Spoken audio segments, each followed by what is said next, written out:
saya beri ijazah tentang Al-Fatihah ya, karena ini surat yang populer. Kalau saya ijazahi Quran 30 juz pasti sampean nggak hafal. Atau ijazah surat Baqarah, kalau mau Baqarah mau. Ijazahi surat Baqarah mau 2,5 juz. Mau Mas Asep? Ya Fatihah aja yang gampang ya. Nah, ya kulhu Fatihah ini paket ringan ini. Tapi pahalanya apa? Besar. Ini beda ya, artinya selama ini mungkin Anda baca tapi monoton ya. Tapi ini saya bacakan teks aslinya tentang istilahnya itu mazaya itu kelebihannya Fatihah. Saya baca Arabnya dulu, nanti ini terakhir ya, ijazah tadi kan saran-saran umum tentang sosial ya, pokoknya jadikan kebaikan itu punya nilai sosial yang baik lah. Jadi nanti orang yang nggak amanah nggak laku ya, calon bupati, gubernur, presiden yang nggak amanah juga nggak laku. Begitu juga kiai yang tidak amanah juga nggak laku, suami yang nggak amanah juga nggak laku, istri yang nggak amanah juga. Sehingga kebaikan itu jadi nilai sosial yang dalam tanda kutip sudah keniscayaan ya. Yang diinginkan Allah itu seperti itu, bukan kebaikan yang dipaksakan karena kekuatan negara. Maksudnya kalau bisa kebaikan itu tidak usah dipaksakan. Memang satu apa ya, sudah satu kebutuhan. Tak cerita-cerita di negara maju itu, bahkan apapun jatuh itu nggak ada yang ngambil apa itu. Makanya gambarannya Mekah Medina kan gitu kan, barang jatuh nggak ada yang berani apa ngambil itu, saking sudah jadi sistem. Sehingga banyak negara di Eropa itu yang sampai nggak punya tentara, nggak punya polisi karena kebaikan itu sudah.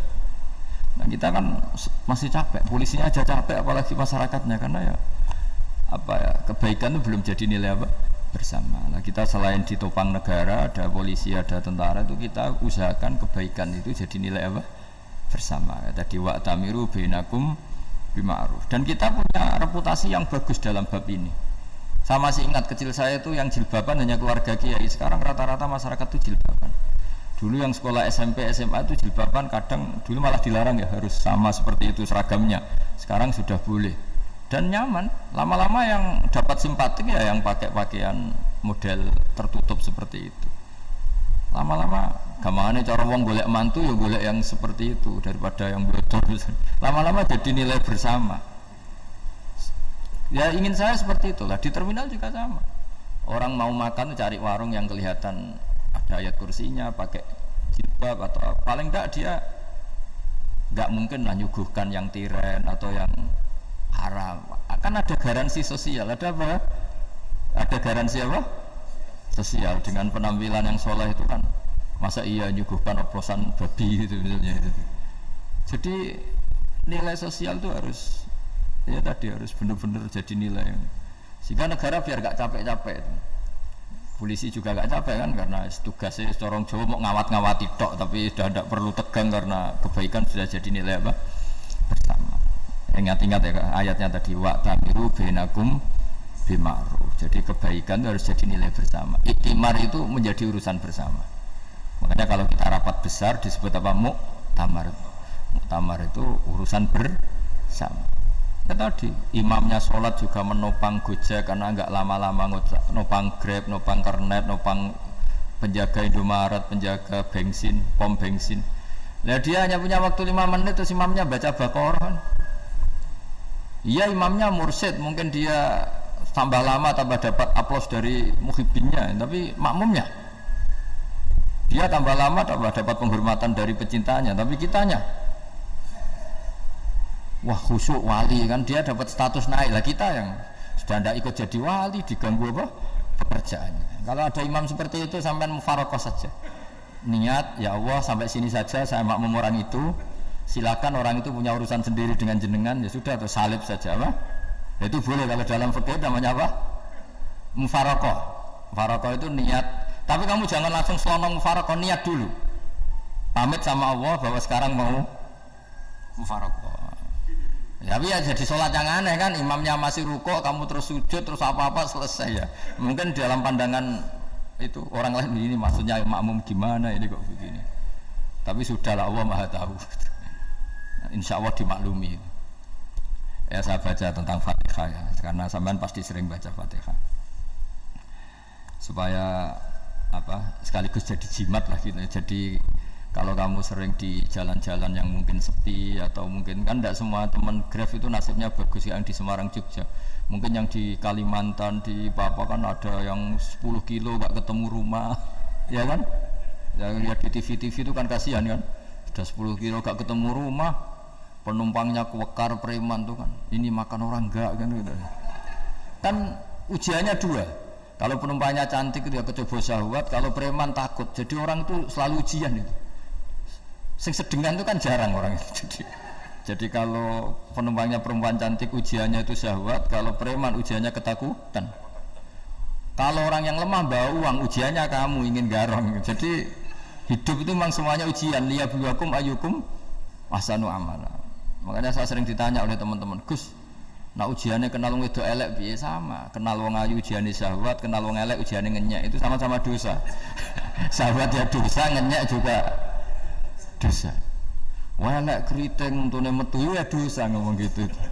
Kadang-kadang orang berpikir enak kancanan wong elek enggak dosa. Kata siapa kancanan wong elek itu ya dosa karena bawaannya ngenyek.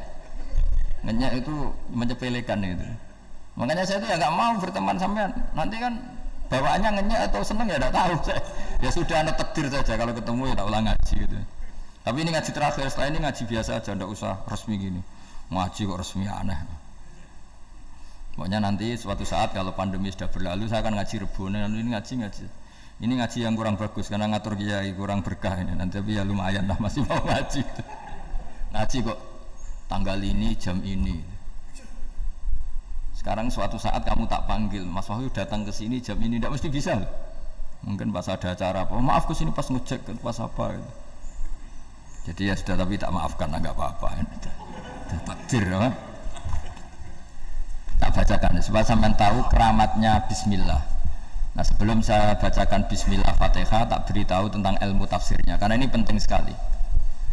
Fatihah itu dawuhnya Allah, tentu itu dawuhnya Allah. Saya ulang lagi itu kalam Allah. Tapi yang sudah diberikan kesampaian ke kita semua.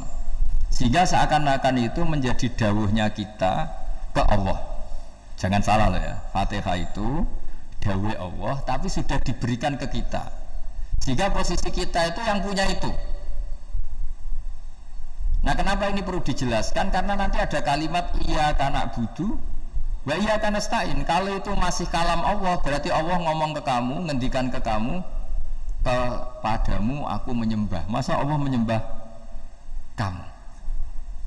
Nah, sehingga ilmu tafsir itu menyelesaikan itu dulu ya. Saya ulang lagi ya, sebelum sampean sering baca Fatihah, aku yakin ya sering baca. Tapi barokahnya tidak paham itu tidak pernah janggal. Enggak paham itu ya penting supaya tidak iskal, tidak janggal. Sebetulnya di kalimat itu ada yang janggal. Kalau Fatihah itu kalimatnya Allah atau kalam Allah, bagaimana dengan kata-kata iyyaka na'budu? Masa Allah ngendikan ke kita, kepadamu kami menyembah. Masa Allah menyembah kita? Maka penyelesaiannya secara ilmu tafsir gimana? Semua ulama mengatakan, bukan satu dua, semuanya mengatakan di Fatihah itu semuanya diberi kawalan kalimat. Saya ulang lagi ya, di Fatihah itu semuanya diberi awalan kalimat qulu, katakan wahai hambaku begini. Ya, katakan wahai hambaku begini. Nah, begini ini pelajaran dari Allah yang sudah diberikan ke kita. Terus kita mengatakan bismillahirrahmanirrahim, alhamdulillahirabbil, termasuk kita mengatakan iyyaka na'budu wa iyyaka nasta'in. Jangan bayangkan Allah ngendikan ke kita. Kalau Allah ngendikan kita berarti gini, hei Wahyu, ihdinas siratal mustaqim, tunjukkan saya jalan yang benar. Nah nanti kamu terus, ya Allah, Anda aja minta petolong saya minta tolong siapa kan, jadi panjang kan. Ya saya ulang lagi ya, jadi itu di Ulumul Quran diterangkan gimana sebelum baca Fatihah ya. Fatihah itu kalamullah, ngendikane Allah, tapi yang sudah diajarkan ke kita dan sudah milik kita, sehingga kalimat itu menjadi milik kita. Tapi ya kalamullah, tetap kalamullah, tapi sudah menjadi milik kita. Udah paham ya? Ya pinter namanya. Ya, karena kalau tanpa penjelasan seperti ini, Anda akan iskal. Bagaimana Allah iskal itu janggal? Bagaimana Allah mengatakan iya karena butuh? Kan jadi aneh ya. Ya, jadi tak jelaskan secara ilmiah ya. Jadi kata ulama-ulama tafsir, ayat-ayat Quran seperti ini sebetulnya dimulai dari qulu apa? Meskipun enggak dilafatkan. Itu kan sama dengan qul huwallahu ahad Muhammad, katakan kalau Tuhan itu satu. Ya namanya Quran itu kan kalam Allah, membina nabinya, membina umatnya. Makanya dikatakan atau enggak, di sini tersembunyi kata qulu, katakan. Min azimi fadliha kasratu asma'iha wa fadail ukhra. Ini cerita dramatisnya surat Al-Fatihah. Qala Abu Hurairah radhiyallahu anhu inna iblisa ranna khina unsitat Al-Fatihah. Jadi iblis itu begitu kesakitan. Ini kitab Abwaabul Farad karangannya Syekh Muhammad Alawi, juga kutipan dari beberapa kitab. Yang jelas beliau sendiri juga ngutip dari beberapa riwayat di beberapa hadis. Halaman 123. Ketika Fatihah turun itu iblis kesakitan. Kayak orang sakit gigi lah, tersiksa-siksanya karena turunnya surat apa? Al-Fatihah. Artinya kalau Anda baca Fatihah dijiwai, maka Anda melemahkan setan, melemahkan iblis. Wa qala Mujahid, khina unzilat Fatihatul kitab ronna fastama indahu asyayatin. Jadi ketika Fatihah itu turun, iblis itu terkapar lah kira-kira. Sampai dijenguk banyak setan. Jadi kamarnya di ICU lah kira-kira gitu kalau sekarang itu. Entah Covid entah enggak tahu, pokoknya di ICU sampai dijenguk banyak setan. Enggak tahu bawa apa enggak tahu, pokoknya dijenguk banyak setan. Nah nyangoni karena ini apa? Ketuanya apa? Pingsan, sakit. Jadi iblis itu sakit sampai dijenguk anak buahnya setan-setan. Ya, semoga kalian semua tidak kenal setan. Kalau kenal berarti teman, apa? Wa qalu misla dzalik. Wa qala lahum laisa mimma taquluna syai'un walakin unzilat suratun laisa ajru qailiha illa an harramahu alaihi nar jahannam. Saya ini bukan sakit fisik kata iblis. Kamu tidak usah jenguk saya, datangkan dokter terbaik, tidak usah. Saya ini tidak sakit fisik. Saya ini sakit karena ada surat yang diturunkan, yang pahala yang melafatkan surat itu pasti selamat dari neraka. Padahal misi terbesar saya ini supaya manusia masuk neraka. Sekarang punya tamengnya. Wah pusing kan? Ya seperti orang lah goda sampean ternyata sampean setia itu kan pusing. Nah ternyata tidak setia itu yang akhirnya ribet kan itu. Jadi iblis itu cita-cita terbesarnya kan semua orang itu masuk neraka. Nah sekarang turun satu surat yang gara-gara surat itu siapapun yang baca dijamin selamat dari neraka. Jadi walakin unzilat suratun laisa ajru qailiha illa an harramahu alaihi nar jahannam. Karena jadi dia shock lah itu. Kalau orang di Jawa itu bilang shock. Aduh sial nasib saya ini umat nggak bisa saya goda lagi karena punya tamengnya tadi punya. Qad batala kaidukum wa makrukum. Rekayasa kalian sekarang itu tidak ada gunanya semua. Nah, ini alhamdulillah di Indonesia kelihatan kan banyak yang miskin, banyak yang susah. Tapi selagi mereka masih sholat, itu keinginan mencari halal itu masih tinggi. Kayak apa kita di tengah kota, jauh dari anak istri, jauh dari tetangga. Biasanya kalau orang jauh dari anak istri, tetangga kan sakar PDW. Tapi yang soleh masih banyak, sudah jauh dari keluarga tetap lurus. Loh kalau yang dekat lurus kan wajar, konangan wong akeh gitu. Ini sudah jauh masih lurus. Nah ini nggak lepas dari barokahnya surat apa? Surat Fatihah tadi. Jadi karena ada surat yang menjamin pelafalnya atau qailiha terbebas dari api neraka. Wa qalat asyayatinu lahu is ayyusa'in ta'muruna ya maulana. Faqala lahum idhabu wajtahidu hatta tukhfilu qulubahum hatta la yaqulu hadhihi surah. Lalu kita gimana? Jari para setan gitu. Lalu kita gimana? Terus kata iblis, sudah bikin mereka lupa sehingga tidak baca lagi. Selagi masih baca kita pasti keok. Jadi kalau sampean sudah jarang baca Fatihah itu berarti sudah bagian dari kemenangan apa?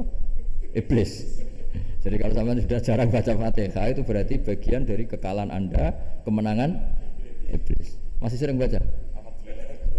Berapa kali? Terus apa lagi?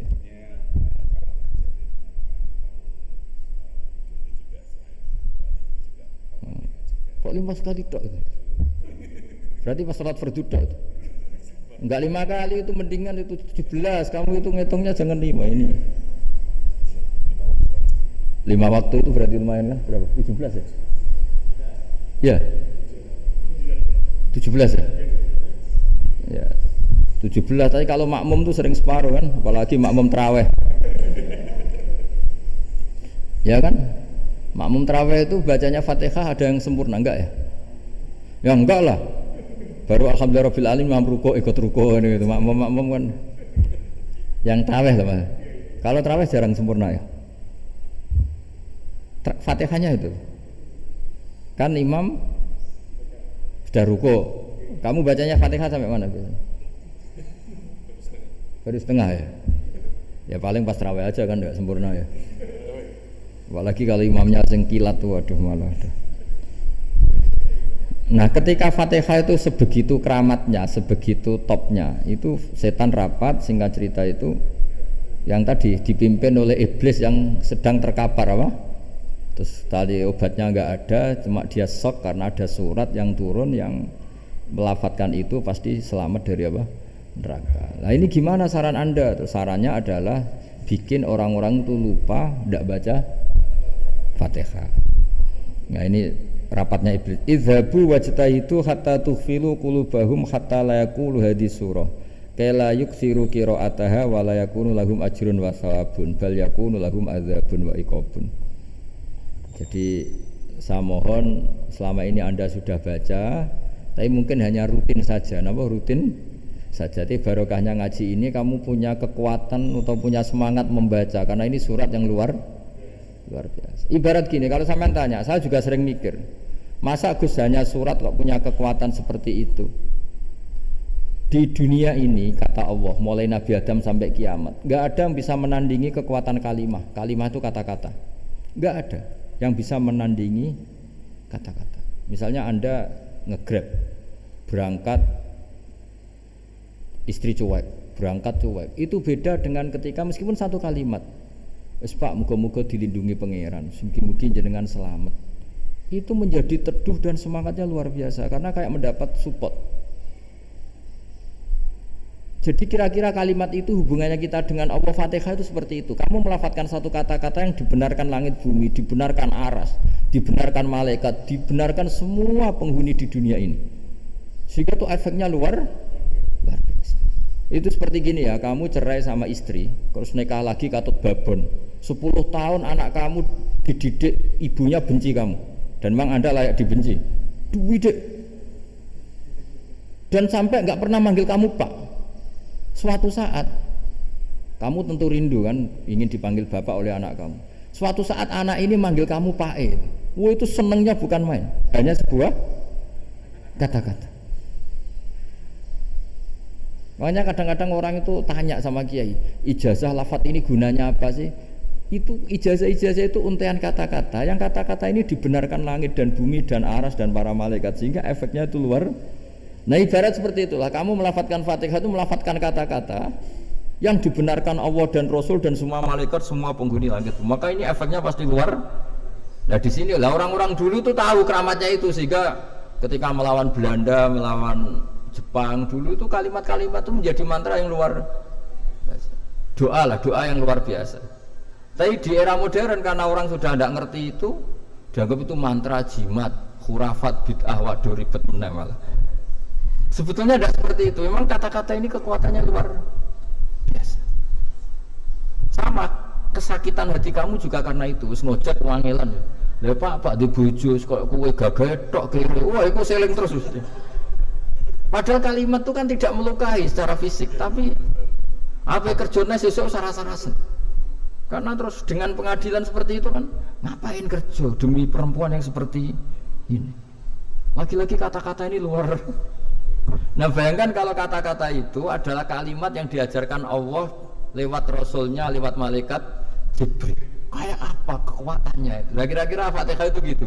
Kalimat yang baik, kalimat thayyibah diajarkan oleh Allah dan Rasul. Kayak apa kira-kira kekuatannya? Pasti luar biasa. Wong support yang dikatakan istri kita, anak kita aja luar biasa. Apalagi ini support yang diajarkan Allah dan Rasul.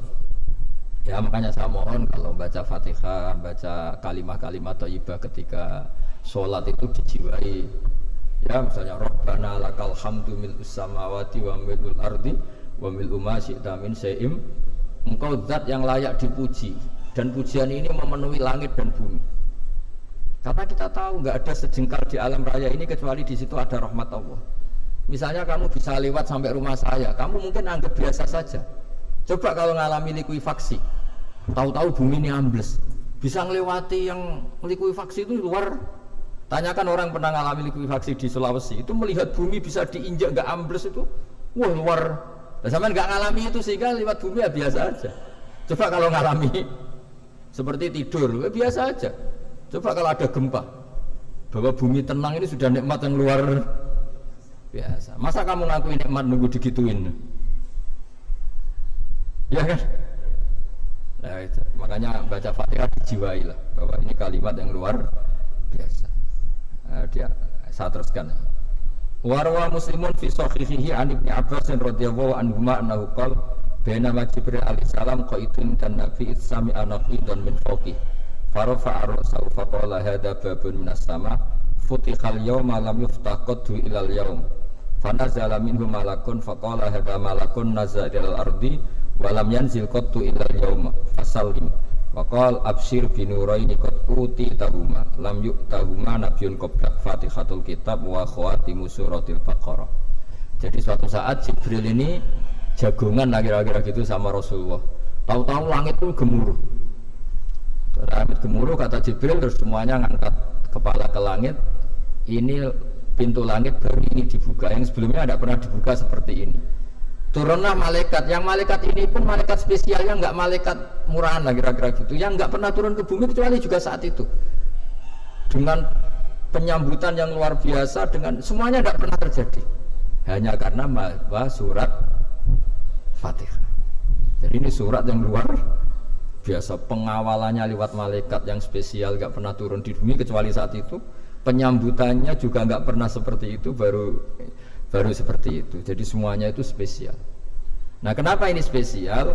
Karena di situ ada isi puja-puji kepada Allah Subhanahu wa ta'ala. Ada ikrar kita, alhamdulillah rabbil alamin, ar-rahmanir rahim. Ikrar ini penting. Kalau contoh paling gampang gitulah. Kamu punya istri selama ini cerewet terus. Suatu saat ngomong, "Pak, tak angen-angen ra ono wong lanang koyo sampeyan." Wah, itu langsung tidak ada lelaki sebaik engkau. Itu sama senangnya, masya Allah. Karena ada ikrar dari seorang istri ke kamu. Nah, bayangkan kalau ikrar kita sebagai hamba diakui oleh Allah Subhanahu, maka ikrar ini akan dicatat sebagai kebaikan kita yang kita panen nanti di akhirat. Karena ada ikrar. Kita ikrar bahwa alhamdulillah rabbil alamin. Kita ikrar ar-rahmanir rahim. Kita ikrar maliki yaumiddin. Kita ikrar iyyaka na'budu wa iyyaka nasta'in. Sampai misalnya jadi orang Indonesia, ketemu orang Indonesia yang makmur di Jerman, terus lupa Indonesia. Kamu orang Indonesia, enggak, ada orang Indonesia. Mangkel gak kira-kira? Mangkel. Karena salah ikrar kan gitu. Ya, jadi saya mohon jangan anggap kalimat itu hal yang biasa, tapi luar biasa. Nggih, ngoten mawon. Assalamualaikum warahmatullahi wabarakatuh.